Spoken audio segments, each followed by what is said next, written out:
Olá, trabalhadores e trabalhadoras dos Correios em todo o Brasil. Aqui quem fala é Vanderlei, sou advogado. Estou aqui mais uma vez para falar de temas importantes inerentes ao dia a dia do trabalhador. Dessa vez eu quero abordar sobre um tema que eu penso ser muito importante, e imagino que os trabalhadores também pensam da mesma forma, que é o processo administrativo disciplinar, PAD, conhecido também dentro dos Correios como CID, solicitação de defesa. Então, esse tema vem à tona diariamente. Os trabalhadores recebem uma solicitação de defesa, seja por uma falta injustificada, por um objeto que extraviou, um valor que faltou no caixa, e ele precisa esclarecer aos Correios o que aconteceu. E vem essa solicitação de defesa, e às vezes o trabalhador fica naquela angústia, se assina ou não assina. Primeira coisa, tem que assinar, porque quando você assina, você não anule com aquela solicitação. Você está recebendo aquele documento e aí você vai colocar naquele documento a sua informação correta. Então, o trabalhador tem que receber, assina, recebe essa solicitação de defesa e imediatamente já pede cópia integral do processo.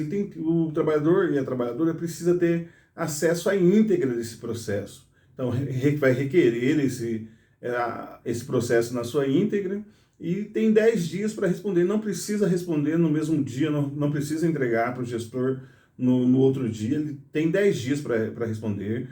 Passando os 10 dias, se não foi possível estabelecer as provas que eram necessário produzir nesse processo, você pode pedir uma prorrogação de mais 10 dias. Outra situação que eu acho muito importante é o trabalhador não responder por si só esse processo. Buscar ajuda, uma ajuda técnica, uma assessoria jurídica no sindicato ou de um advogado de confiança para que ajude a responder esse processo. Por quê? Porque esse processo ele vai determinar o seu futuro na empresa. Ou seja, pode haver uma penalidade mínima, né, uma advertência, mas pode também incorrer numa demissão por justa causa. Aí a necessidade de ser apresentada uma defesa técnica. Para quê? Para que essa defesa técnica, exaurindo todo o procedimento administrativo, indo para o judiciário, já leva ao judiciário todas as provas necessárias que eram possíveis ser produzidas. Então, o trabalhador não precisa sair na pressa, no afã de responder e devolver para o gestor. Nós sabemos que há uma pressão por parte da gestão, quando entrega essa CID, de que o trabalhador responda, e responda no tempo mais rápido.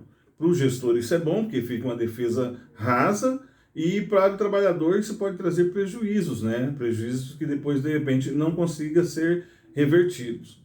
Então, o que eu oriento o trabalhador? Usar todo o tempo necessário para responder. Depois de procurar uma assessoria para promover essa defesa é apresentada e aí vai para a mão de um julgador. O julgador vai analisar aquela defesa, vai comparar o que foi acusado naquele processo e, mediante isso, vai julgar. Pode julgar pela extinção do processo, por inocentar aquele trabalhador. Em algumas situações, os Correios pede até exculpação, porque não consegue provar que aquele ato solicitado ali foi feito por aquele trabalhador, ou às vezes esse jogador entende que esse trabalhador ou essa trabalhadora sim é culpado e precisa sofrer uma sanção, uma penalidade. E aonde que estão essas penalidades? É da cabeça do julgador? Não, elas estão elencadas na CLT, no artigo 482, que trata das penalidades para o trabalhador. Então, entendendo que o trabalhador é um trabalhador seletista, está debaixo da proteção da CLT. Por mais que esteja debaixo da proteção do guarda-chuva da CLT, o regramento interno dos Correios, as normativas internas, MAMPs, MANCOD, MANDIS, eles foram retirados de uma lei que é a Lei 8.112 de 1990, que trata dos servidores públicos. Então, também, os manuais internos dos Correios não podem afrontar a Lei 8.112, porque se de lá foi tirada, tem que respeitá-la.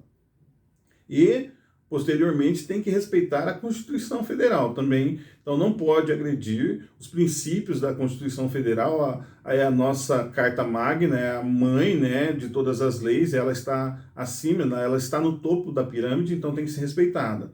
Então, falando sobre respeitar a Constituição, tem que respeitar o processo administrativo ou a CID, ela precisa respeitar, né, o princípio do contraditório e da ampla defesa. Então não pode negar ao trabalhador ou à trabalhadora sindicada ou respondendo o processo administrativo que apresente as suas provas, sejam elas testemunhais, periciais, documentais. O trabalhador tem direito de produzir as suas provas, todas elas previstas em lei. Então não pode ser, o trabalhador não pode sofrer a sanção de não poder apresentar as suas provas durante esse processo. Por isso a necessidade de estar assessorado por um advogado é interessante, porque o advogado vai conhecer sobre esses direitos do trabalhador.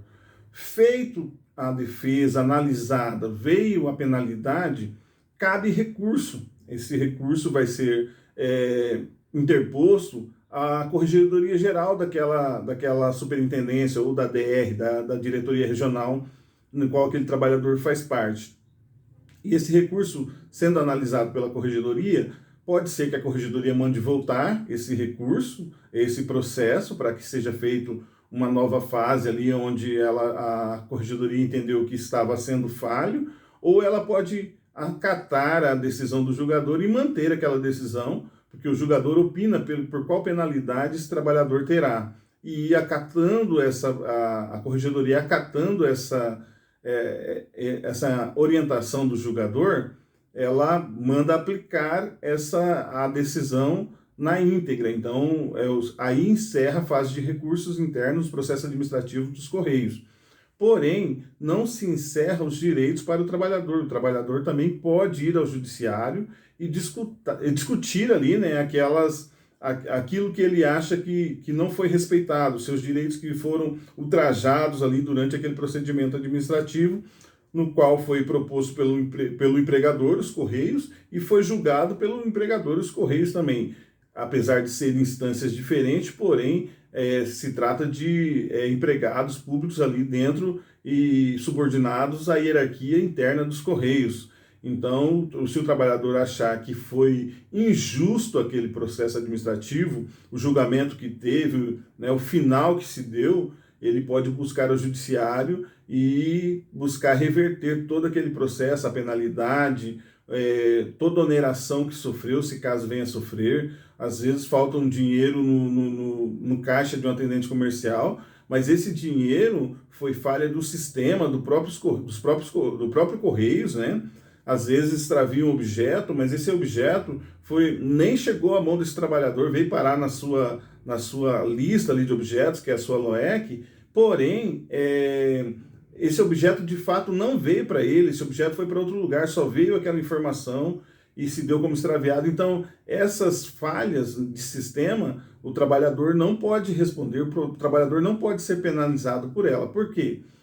O risco do negócio é do empregador. Ele tem que arcar com risco se ele tem um sistema frágil, se ele tem um sistema que pode ser hackeado, ele vai ter que arcar com esse prejuízo e não o trabalhador. Mas geralmente o trabalhador tem a dificuldade de poder demonstrar isso nas provas, na fase administrativa ali, até porque quem está julgando não tem, às vezes, interesse em elucidar. Então, precisa levar ao judiciário e ser acatadas as perícias necessárias, ser ouvidas as testemunhas necessárias, destravar algumas ferramentas que, às vezes, os Correios não destravam. Eu conheço um caso, né, de um trabalhador que foi demitido por justa causa, porque foram localizados objetos em um terreno baldio e esses objetos eram do distrito postal desse trabalhador, porém, os Correios não ouviram quando esse trabalhador em processo administrativo disse que não havia deixado esses objetos lá, que esses objetos foram trazidos de volta para a sua unidade de trabalho e que esses objetos estavam ali à mercê de qualquer pessoa poder pegar né, dar um fim nele, o que foi feito, levado para um local, né, fora da unidade, um lote, um baldio, né, e esse trabalhador foi penalizado com a demissão por justa causa.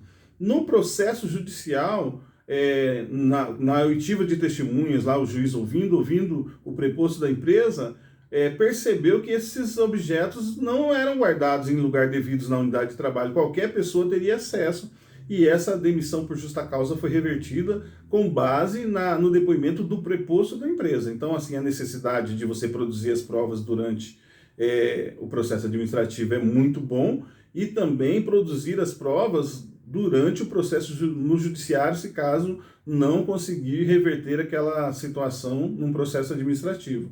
São algumas situações que acontecem no dia a dia, mas que o trabalhador precisa ficar atento para que não caia no golpe, né, daquela situação de fazer, vou responder rapidão, ou vou ficar falando aqui da pressão que eu sofro diariamente, e não vou no cerne do tema, porque o cerne do tema é a solicitação que a empresa tá te fazendo. Fale sobre isso.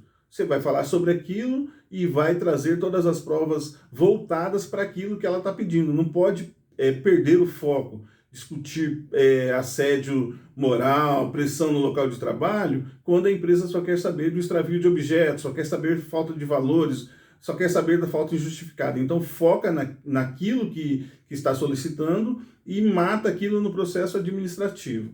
Não havendo oportunidade, não sendo acatada a sua defesa, busca o judiciário, e o judiciário provavelmente vai reverter se perceber que não foi dada a garantia, né, de você estabelecer todas as suas produções de provas.